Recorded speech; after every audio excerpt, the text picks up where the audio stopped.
Everyone blames pilot error for the Marshall University plane crash. The evidence says the airline knew better. On November 14, 1970, a Douglas DC-9 carrying the Marshall University Thundering Herd football team coaches and staff descended toward Huntington, West Virginia in dense fog. The official story, the one taught in textbooks and repeated by the National Transportation Safety Board, pins the blame squarely on the flight crew. Approach too steep, speed too fast, altitude miscalculation, pilot error, case closed. 75 people died, but walk through the actual investigation records, and you'll find something the initial narrative glossed over entirely. This wasn't just any regional flight. Marshall's team was heading home after a road game. The athletic director, the head coach, dozens of players, the entire infrastructure of a small West Virginia university compressed into one fuselage. The crash killed everyone on board. No survivors, no final transmissions explaining what went wrong. Just wreckage scattered across a hillside and a community hollowed out in minutes. The NTSB investigation concluded swiftly. Probable cause: the flight crew's failure to execute a proper approach and landing. Captain E.D. Lewis and First Officer William Information were blamed posthumously. Their error, their negligence. The airline Southern Airways faced criticism but escaped structural accountability. The narrative stuck for decades. It was clean, it was final, it was, as it turned out, incomplete. Here's where the provenance gets interesting.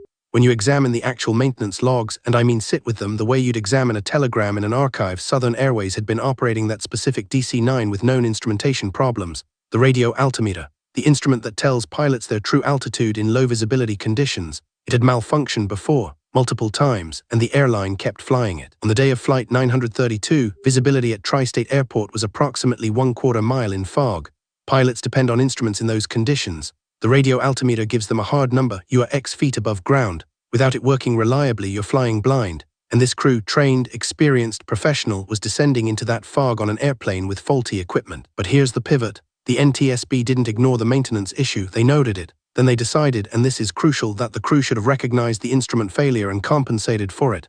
The blame shifted back to the cockpit. The airline's negligence in keeping a faulty plane in service became secondary. The pilot error narrative reasserted itself. But that's where the real problem lies. Should pilots catch every instrumentation failure? Yes. Did Southern Airways have a documented pattern of flying aircraft with known defects? Also yes. When you layer those two truths together, the story changes. This wasn't one crew's bad decision. This was institutional complacency meeting operational reality. Dig into Southern Airways' safety record in that era and you'll find a company cutting corners. Maintenance deferred, training budgets squeezed, cost pressures mounting. The airline was struggling financially. And in that struggle, the DC-9 that carried Marshall's team was deemed fit to fly despite known problems. That's not pilot error, that's systemic failure. The NTSB Final Report, released in 1971, ran to hundreds of pages. But the headline was always crew error. That headline protected the airline. It absolved corporate decision-making. It made the tragedy feel inevitable, the result of individual pilot mistakes rather than systemic negligence. And that narrative, once established, hardened into historical fact. What makes this case instructive, what separates it from simple tragedy, is how the investigation's framing shaped what we remember.